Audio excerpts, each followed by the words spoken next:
Welcome to Voyage Daily Tech, the most important news personalized for you every day, supported by Voyage.com. After listening to today's news, you'll know, first, Nvidia enters the space race, building orbital AI data centers to escape Earth's energy costs and unlock unlimited solar power.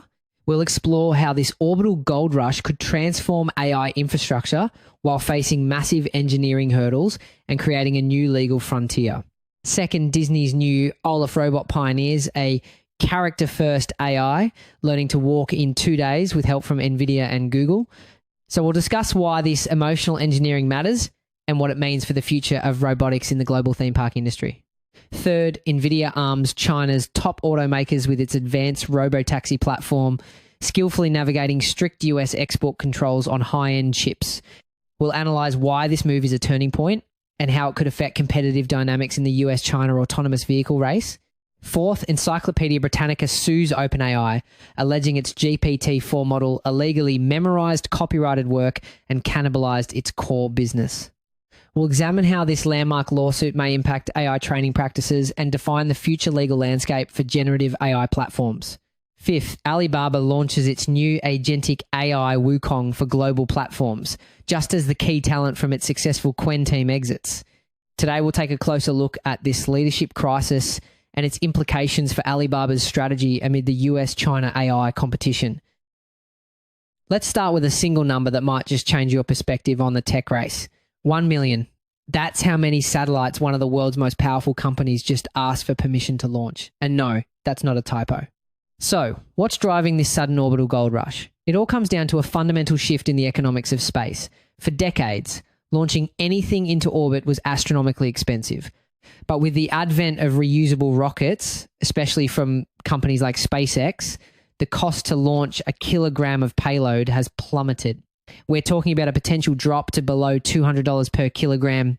This technological breakthrough has suddenly made the idea of putting massive infrastructure, like data centers, into orbit not just possible, but potentially profitable. This is the new front line in the artificial intelligence arms race, and it's not happening in Silicon Valley, it's happening in space. Elon Musk's SpaceX, which recently acquired the AI firm XAI in a staggering $1.25 trillion deal, is looking to build massive data centers in orbit. We previously broke down how that all-stock SpaceX XAI merger wasn't just financial theater. It set up a shared hardware stack, Tesla's AI4, with failover redundancy alongside XAI server gear, while still leaning hard on Nvidia GPUs, because Tesla's next-gen AI5 slipped. Today's news puts a spotlight on that Nvidia dependency. The killer app justifying this immense cost and risk is all about processing data in real time, right at the source. Think about it. For military surveillance, you get instant intelligence without the delay of sending massive files back to Earth. For climate science, you could detect a developing hurricane or wildfire in real time, sending alerts in minutes, not hours. It's also about managing the satellite constellations themselves, using AI to autonomously avoid collisions and optimize networks. That's the business case that's driving this trillion-dollar gold rush. The motivation is simple. The AI boom is causing soaring electricity costs on Earth, and tech giants are now racing to space for its virtually unlimited solar power. Google is already in the game with its Project Suncatcher initiative. A while back, we framed this as a high-risk, high-reward bet on uninterrupted solar and cheaper launches. The physics and politics were always going to be the hard part. And now, the undisputed king of AI chips is making its move.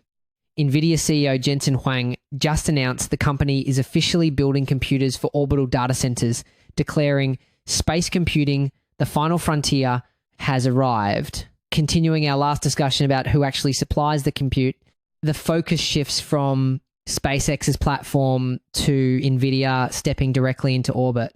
Nvidia is launching its Vera Rubin Space One module, a platform designed specifically for the power-constrained environment of space.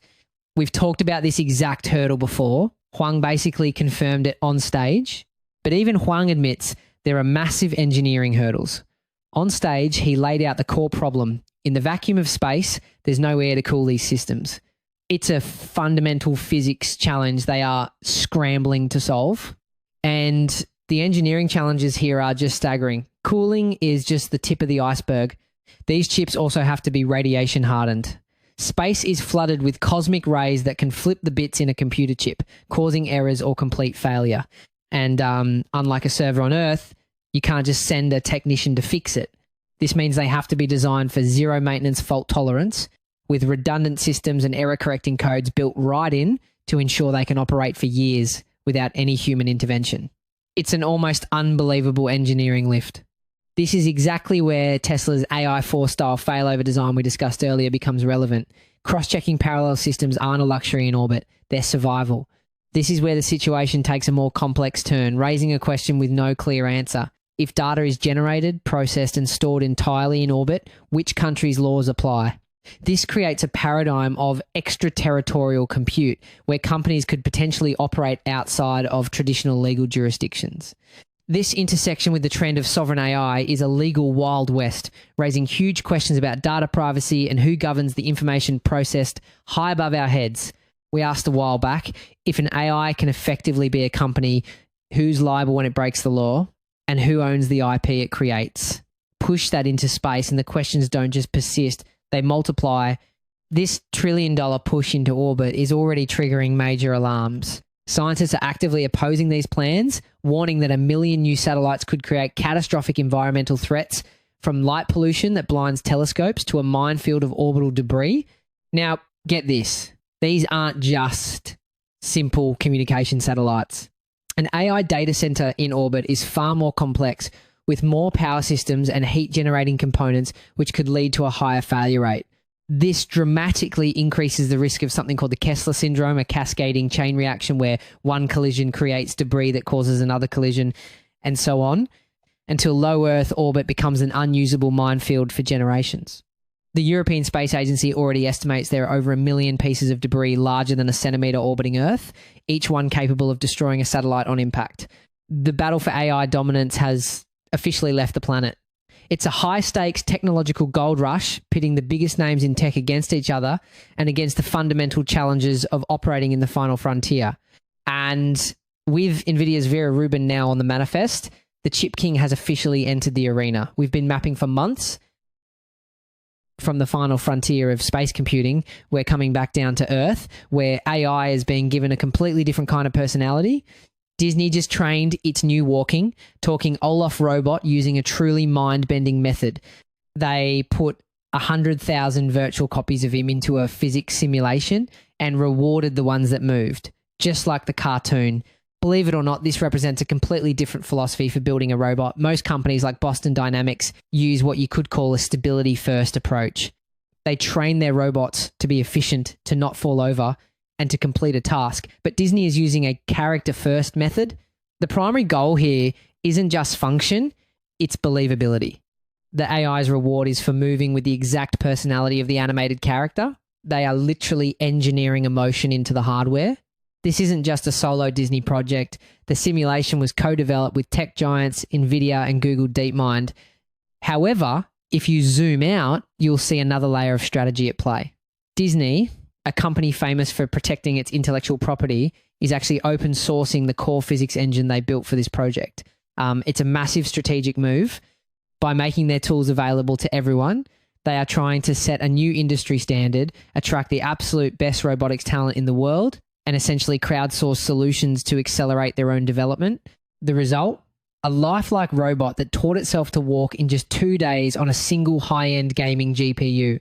A Disney Imagineering executive went on the record calling this the true unlock, stating, "This absolutely is the future of how we're building robot characters." He says entire robots can now be built in months instead of years. And this isn't just another Star Wars droid. Disney is making a clear distinction, calling Olaf their first animated character that we brought to life this way, a leap beyond what they call robots being robots. But that's not the whole picture. For now, the 33-pound robot isn't thinking for itself. It's teleoperated by a human using a Steam Deck gaming handheld, playing pre-recorded lines from the voice actor. So you might assume it's just a remote-controlled toy, but actually this is a very deliberate choice. It's what's called a human-in-the-loop system. Think of it like a high-tech puppeteer. A fully autonomous robot might struggle with the unpredictable chaos of a theme park, but with a human operator, Olaf can have nuanced, context-aware, and perfectly timed interactions with guests every single time. It's a strategic trade-off. They're choosing a perfect performance over full autonomy. If that was just the appetizer, the main course is just being served. The real end game was revealed when Disney hinted at what comes next. An executive said, you can expect to see more robots from franchises together so that they can interact. He then added the goal is to bring characters to life that they haven't been able to bring to life without robotics. The vision isn't just one robot greeting guests. It's to populate entire lands with interactive characters you could never meet before, creating a future where animation and robotics finally merge in the physical world. And this vision makes a lot of economic sense when you look at the numbers. While a single advanced animatronic can have an upfront cost of hundreds of thousands of dollars over a 10-year period, that can be far more predictable than the ongoing costs of salaries, benefits, and training for a human performer. This is how they plan to scale up and truly populate those entire lands, kicking off a new technology arms race in the global theme park industry. Speaking of powerful collaborations, Nvidia is also making strategic moves in a very different and geopolitically sensitive arena. In the middle of a fierce tech rivalry between the US and China, the American AI giant just made a move that changes the entire game. Nvidia is now arming China's top automakers, BYD and Geely, with its most advanced Robotaxi platform, Drive Hyperion, aimed at level 4 autonomy. This immediately raises the question, how is this even possible with all the US export controls on high-end AI chips to China? The answer lies in a crucial distinction. The chips being sold for cars, like Nvidia's Drive Thor platform, are not the same as the super powerful data center GPUs that are restricted. While incredibly advanced for a car, they are not powerful enough to train the massive AI models that the export controls are designed to block. This deal is significant because it also cleverly navigates another huge issue, data. Because of China's strict data security laws, all the information collected by these cars has to stay inside China. Nvidia is essentially providing a powerful brain that can run entirely air-gapped within the country, respecting their data laws while still powering their auto industry. And as we noted a while back, Beijing can nudge big players toward domestic chips. Nvidia's approach threads the needle for now with Export A compliant automotive silicon that can live fully inside China's borders. This deal could vastly accelerate China's development of autonomous vehicles, directly challenging America's lead in a race some lawmakers call a national priority. And continuing our last discussion about the industry's missing Android for robots, Nvidia is also introducing Halos OS, a safety guardrail system meant to calm growing concerns about self-driving reliability.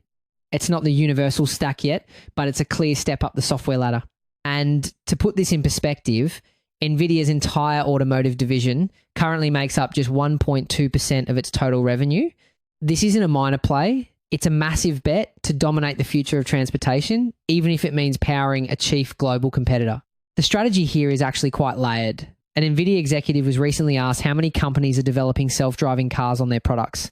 His answer was an absolute bombshell. I think it's pretty much everyone.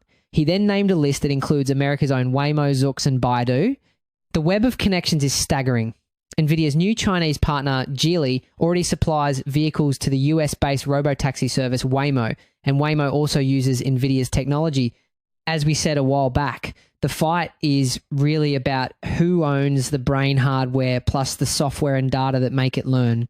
The situation presents a fascinating duality. Why would a leader like Waymo be okay with its key supplier arming direct competitors? It's a perfect example of co-opetition where rivals cooperate on foundational technology but compete fiercely on everything else.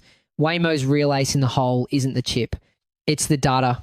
As of early 2026, Waymo has logged over 200 million miles driven fully autonomously on public roads. That massive real-world data set is what truly trains their AI and gives them a competitive edge that rivals can't just buy off the shelf. In the rideshare world, Nvidia just announced a deal with Lyft to develop its Robotaxis, even as it already has a major partnership with Lyft's arch-rival, Uber. This isn't about picking a winner. Nvidia is positioning itself to be the foundational technology for the entire industry. The goal is to become the Intel Inside for the age of autonomous vehicles. For all these car companies, from General Motors and Toyota to their Chinese rivals, this creates a huge dependency on a single American supplier for their core technology, which is a massive strategic risk in the current geopolitical climate. And given what we discussed a while back about potential state-guided consolidation in China, deals with giants like BYD and Geely fit neatly into a future where a few champions lead and they're all still running on Nvidia. By supplying the core components to sworn rivals and across geopolitical divides, the company is ensuring that no matter who wins the Robotaxi race, they all will be running on Nvidia. That web of global competition and data governance isn't just playing out between nations, it's also heating up in the courtroom. A tech titan is now being accused of a massive digital heist. Encyclopedia, Britannica, and Merriam-Webster have filed a lawsuit against OpenAI, claiming the creator of ChatGPT has memorized and is illegally reproducing their copyrighted content. A while back, we talked about how ByteDance abruptly paused a global AI launch amid intense IP concerns and US political pressure. Today's suit shows that same IP pressure point is now squarely aimed at OpenAI from inside the US publishing world. At the heart of this is a critical technical and legal line, the one between an AI model learning from data versus illegally memorizing it. Learning's what we want. It's when the AI understands patterns to create new things. Memorization is just parroting back the exact data it was trained on. Interestingly enough, researchers have found that these massive AI models have a fixed capacity for memorization. This means feeding them more data actually encourages them to learn and generalize, not just memorize. But clearly, that line has been crossed here, which is the core of this entire lawsuit. And as we mentioned a while back when adding safeguards was floated as a fix, this isn't a simple software patch. Once memorization is in the mix, cleanup gets complicated fast. The lawsuit is direct, alleging that GPT-4 will output near verbatim copies of their work on command. To prove it, the filing includes damning side-by-side comparisons, showing entire passages generated by the AI that appear to match Britannica's text word for word. The obvious question is, how can you copyright facts? And that's where the legal argument gets clever. You actually can't. But what you can copyright is the unique selection and arrangement of those facts. A landmark Supreme Court case called Feist Publications established this. It's not about the raw information, but the creative human-curated structure that Britannica built. That's what they argue is being stolen. What really brought this to a head, though, is the publisher's single brutal word to describe the damage: cannibalizing. They argue that OpenAI isn't just copying their work, it's actively destroying their business by providing answers that substitute or directly compete with their websites instead of directing traffic to them like a search engine. They claim their web traffic is being eaten alive. We previously analysed IP being leveraged as strategic pressure in the ByteDance saga. Here, the leverage isn't geopolitical, it's traffic, revenue, and the value of an authoritative curation layer. And the data supports this fear. Research shows that daily use of AI tools for answers is skyrocketing, and by 2026, AI platforms are projected to influence nearly 15% of all organic search traffic. This is a direct threat to the business model of any online reference publisher who relies on ad revenue from website visits. This isn't an isolated attack. It's the latest front in a rapidly escalating war between publishers and AI developers. The New York Times has its own ongoing lawsuit against OpenAI, lodging almost identical accusations of mass copyright infringement. A while back, we framed intellectual property as a new front line in the broader AI race. The latest development is that legacy publishers are now pressing that same front line domestically through the courts, and the financial stakes are staggering. In a similar case, AI company Anthropic settled a lawsuit for using copyrighted books by agreeing to a $1.5 billion payout to authors. But what if Britannica wins? The remedy here is what's truly mind-boggling, because you can't just ask an AI to forget something. It would be like trying to take the eggs out of a cake after you've baked it. Scientists are working on a new field called machine unlearning, developing complex techniques to try and surgically remove specific data from a trained model without having to retrain it from scratch, which costs millions. It's a massive technical challenge that shows just how deep this copyrighted data is embedded. As we discussed a while back, in some cases, the only legally safe route is to scrap the model and rebuild with a clean data set, an effort that can run to tens of millions of dollars and take months, if not years. This showdown is more than just a legal dispute. It's a battle for the future of information itself, drawing a clear line between the creators of content and the AI models trained on it. Ultimately, this lawsuit is also a brilliant strategic move by a legacy brand to publicly reassert its value as an authoritative, human-curated source of truth in an age of AI misinformation. It's a fight for survival, but it's also a fight for trust. And just like the ByteDance pause reminded us that reputational and commercial stakes are inseparable, Britannica's move signals that asserting trust in court and in public is now part of the competitive playbook. While OpenAI grapples with these external legal battles and internal technical puzzles, another AI giant is facing a crisis of its own, right at a pivotal moment. Right as Alibaba is making a massive new push into AI, the key talent behind its last big success is walking out the door. The Chinese tech giant just unveiled Wukong, a new agentic AI tool for businesses. This isn't just another chatbot. So the thing is, the term agentic AI means it doesn't just respond to you, it takes initiative. It acts like a digital employee. Wukong is designed to take proactive actions, editing documents, handling approvals, and transcribing meetings. Alibaba plans to integrate it with major platforms like Slack, Microsoft Teams, and even rival Tencent's WeChat, aiming for massive scale. Now, this is a huge strategic move. This approach embodies the classic super app philosophy, which is very popular in China. Instead of creating a closed, walled garden like Microsoft does with its Copilot AI inside its own products, Alibaba wants Wukong to work everywhere. The idea is to become an indispensable layer across all the tools you already use. There's a catch, however. For a Chinese AI to operate inside Western platforms like Slack and Teams, it needs deep access to sensitive corporate data. Given the current US-China tech climate, this raises massive red flags for companies and governments worried about data security and potential espionage. And this is where the story takes a sharp turn. This major launch comes directly on the heels of a leadership exodus from Alibaba's most popular AI team. On March 4th, Lin Junyang, the key technical lead behind the company's Qwen chatbot, posted a cryptic message on X, "By my beloved Qwen." A day later, CEO Eddie Wu confirmed his resignation. And this isn't just one person. Lin's departure marks the third senior exit from the Qwen team this year alone. According to insiders, this isn't just about people leaving for better jobs. Reports suggest this brain drain is a direct result of internal conflicts over strategy. Alibaba is restructuring its AI division, breaking up the previously integrated research and development model. This has apparently caused major disagreements over the future direction of their AI, pushing the key talent that built their last success right out the door. This is all happening during a massive internal shakeup. The new Wukong platform is being placed under a brand new business group, the Alibaba Token Hub, led directly by the CEO. So what exactly is a token hub? After all, it signals a completely new business model. In AI, a token is basically a unit of data the model processes. So on one level, this is about metering and charging for AI usage. But it's bigger than that. Alibaba is also working with banks like JP Morgan on using tokenized currency for B2B payments, which could make transactions faster and cheaper. This suggests they're thinking about a future where AI actions themselves could be valued and even traded. In an internal memo, Wu described the moment as a historic opportunity at the threshold of an artificial general intelligence inflection point. So you have the CEO declaring a new era for AI, a complete corporate reorganization, and a new flagship product. Yet at the same time, the very people who delivered their last AI win are gone. Alibaba is placing an all-in bet on its AI future, but the question is whether it has the right team left to see it through.